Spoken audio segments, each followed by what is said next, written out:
Saat aku kelas 9, aku sekolah di Hong Kong. Waktu liburan semester, kami pergi ke Thailand. Ke area camping di pedesaan dengan penginapan yang bentuknya seperti sebuah asrama. Setiap tahun, sekolahku selalu membuat kegiatan di penginapan ini. Siswa yang lebih senior pernah bilang, ruangan asrama 4D itu angker.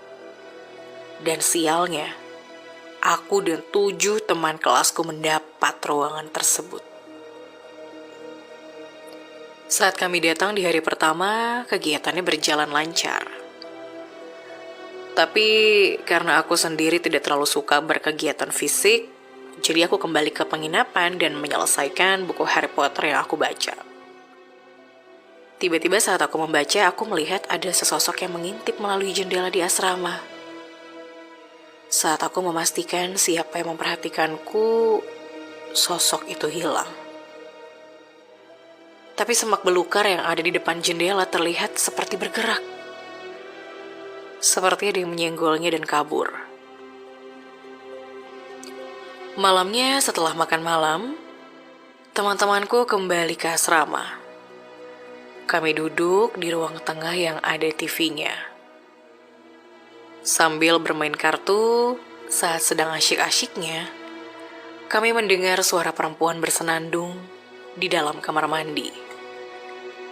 Kami jalan pelan-pelan menuju sumber suara untuk memeriksa ada siapa di dalam.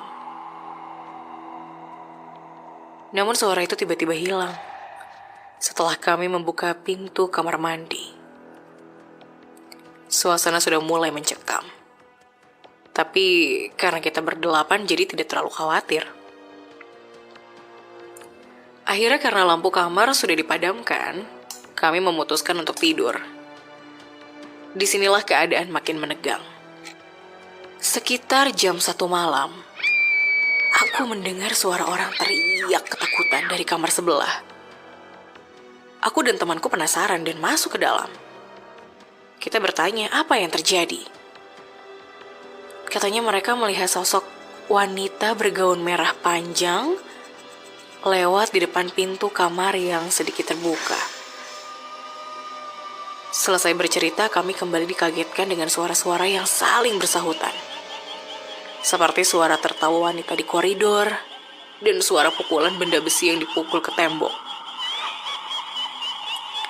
Suara itu semakin dekat ke arah kami. Namun tiba-tiba berhenti. Teror suara yang seketika berhenti membuat kami memutuskan untuk pergi dari penginapan ini.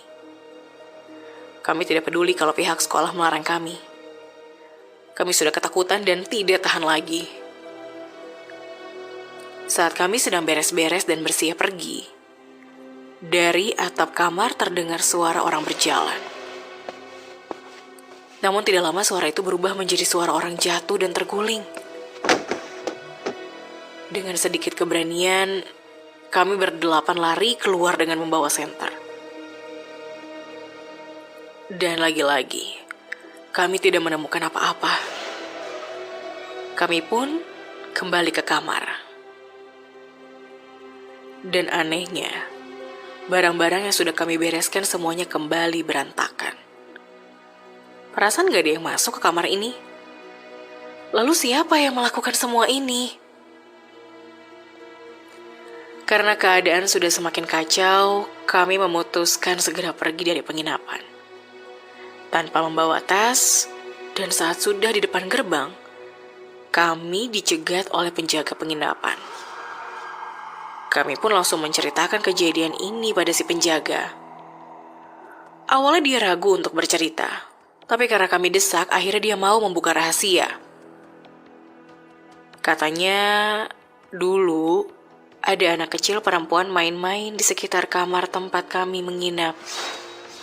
Dia memanjat ke atas atap melalui pipa. Tapi karena atapnya licin dan agak miring, dia jatuh dan lehernya patah. Dan anak itu meninggal di tempat. Ibunya adalah salah satu staf yang mengurus tempat tersebut syok. Ibu anak itu menjadi stres dan hampir gila. Kemudian dia mengunci diri di kamar mandi dan bersenandung setiap hari.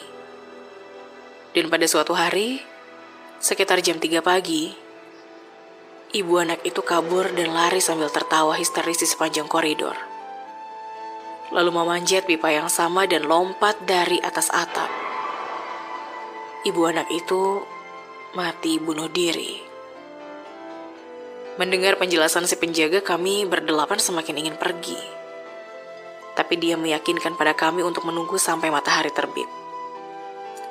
Akhirnya kami setuju dan bermalam di tempat si penjaga. Kejadian yang kami alami membuat sekolah menjadi ramai. Sejak saat itu sekolah kami tidak pernah mengadakan liburan semester lagi di penginapan yang ada di Thailand itu.